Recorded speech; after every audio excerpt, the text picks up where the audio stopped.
Hello guys, hello, how are you today? Third day is sailing from Tasmania going to Sydney. Very nice weather, but last night it's very strong wind, like 31 knots wind speed, very bumpy, very scared. Now very close, almost 120 miles going to Sydney. Maybe around Saturday morning we arrive in Sydney, and I hope you watch my video here uh, in Australia. See the land, weather's good now. My friend Dave and Roger driving, Tom sitting there. We are here in Henny Penny, delivery from Tasmania to Sydney.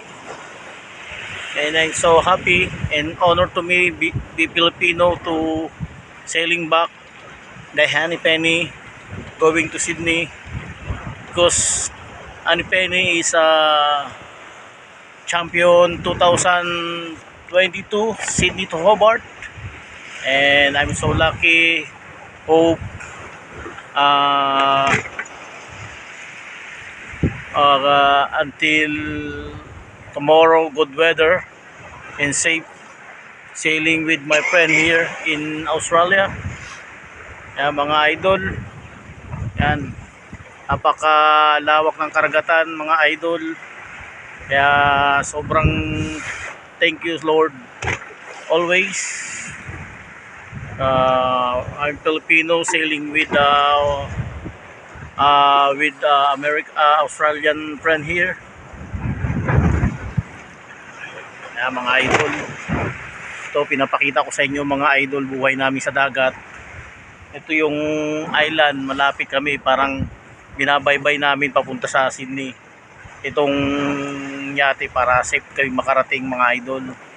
Sana magustuhan nyo ang aking content na nasa dagat kami mga idol, kasi hindi natin masabi lahat ng panahon, magagandang panahon. Minsan naabutan namin mga idol, talagang sobrang lakas. Ito ginagamit namin, layag lang papunta. 3 araw na kami rito na sa dagat na nagsisailing papuntang Australia mga idol. Kaya sana mabahagi ko sa inyo ang aking kwento bilang sailor.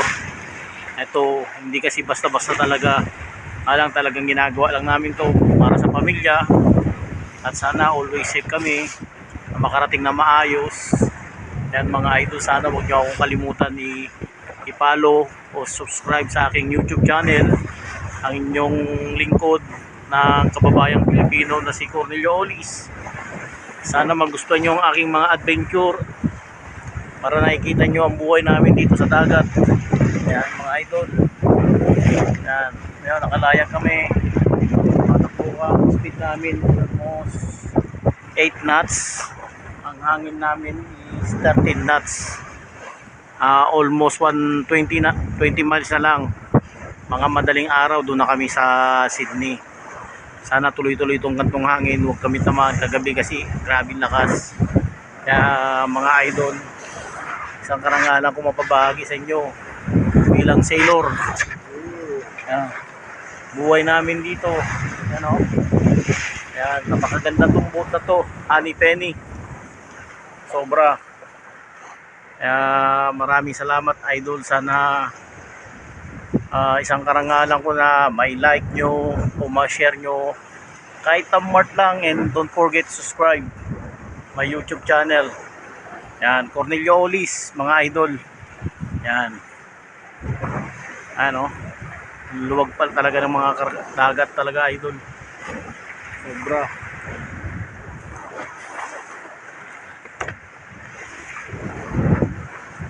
Yan, kaya sa ating lahat, maraming salamat mga idol. Yan, sana susunod na adventure ko ulit, sana panoodin nyo. Huwag ka sana kayo magsasawa mga idol, kasi isang karangalan ng Pilipino na ipakita ko sa inyo yung buhay namin sa dagat. Mga idol. Ayan. Dito kasi duty kami. 1 hour, 1 hour. 4 na oras ang duty sa umaga. Tapos sa gabi 3 oras. Magmamaneho ka sa 1 oras. Palit-palitan kaming 4. Tapos next duty na naman 4 na naman. Yan, bali 8. Bali ngayon 7 lang kami nag-deliver, yung isa floating lang. Mga idol. Dagat talaga. Kaya maraming salamat idol. Huwag niyo sana kalimutan ulit subaybayan ang aking adventure. May pakita ko sa inyo kung paano ang buhay dito sa karagatan. Sana lagi kami ligtas. Panubayan ng Panginoon na ingatan kaming lahat sa aming pag-uwi. Thank you so much and God bless. Thank you.